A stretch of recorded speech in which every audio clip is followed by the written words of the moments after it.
من لە ژیانی سیاسیم و هەمیشە لە علااقاتیشم کردەوە بەشی زۆر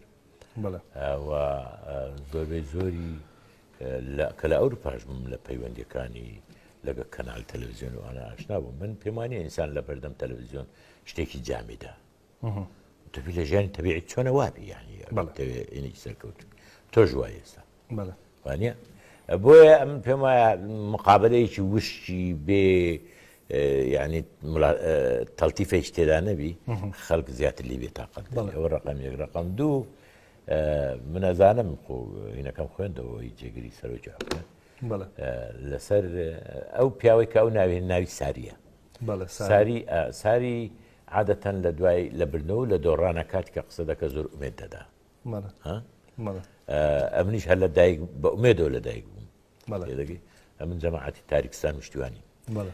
بۆیە من پێم وایە ئینسان ئومێد بدا تەفائەل و بالخەیری تەجدو بۆیە من پێم وایە ئەمە کارێکی باشە و بەنسبەت ئەوەی کە باست کرد ئێمە وتمانە ئەو مەسەلانەی کە ڕاهەندی نیشتیمانیان ئێمە باسی ئەوە ناکەن کە لە بینی یەکێتی و پارتی ئێمە باسی ئەوە دەکەن لە ناو پەرلەمان لە ناو پەرلەمانی کوردستان ئێمە فراکسیۆنی جولا جولامان هەیە لەگەڵ هەموو فراکسیۆنەکان پێویستە گفتوگۆ بکرێت بگەینە زەمینەیەکی هاوبەش بۆ بڕیاردن مەسەڵەن بۆ نمونە بمانەوێت تەغییرێک لە هین بکەین لە هەڵبژە لە هەرێمی کوردستان یەک دایرەی انتخابیە عێراق هەر پارێزگایەک دایرێکی انتخابیە یخ دەکرێت هەرێمی کوردستانیش هەر پارێزگایەک دایرێکی انتخابی یعنی چه زەرەر دەکەین ئەگە هەر پارێزگای بکەین دایرێکی انتخابی ڕقم دوو ئێمە مەسەلەی زۆر جار مەسەلەی کۆتا دێتە پێش مەسەلەی کۆتا مەسەلەیەکی گرنگە حەق مەسەلا ئێمە خراپە بیلەوە بکەینەوە بۆ پێکاتەکان حیزبی کارتۆنی دروستکەین ئێمە مەفروزە لێ بگەڕێن کۆتاکان لە بینی خۆیان بۆ خۆیان نەگەمە بین وەکو کورسێکی هەرزان مۆنۆپۆلی بکەین ئەوە ینی ئەوە مەسەلەی نیشتیمانی و نەتەوەین لە هەمان کاتیشدا ئێمە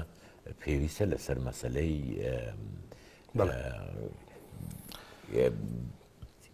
ئەگە بمانەوێت نەوعیەتی پەرلەمان سەرکەوتو بێ ئەبێ بیرێک لێ بکەینەوە لە زۆر جاروەیە مەسەلەن کەسی یەکەم و دووەمی حیزبەکان بچنە پەرلەمانە ئەمە پێمان وایە هەمومان پێمان ناخۆشە پێمان وایە پەرلەمان شتێکی زۆر بچووکە لە بەغدا کادیری دەرەجە 2 3 وانە بنێت بینەما لە عێراق مالیکی لە پەرلەمانە سید عمار الحەکیم لە پەرلەمانە حەیدەر العیبادی لە پەرلەمانە ئەوانەی هەموو لە پەرلەمان باشە ئەگەر لە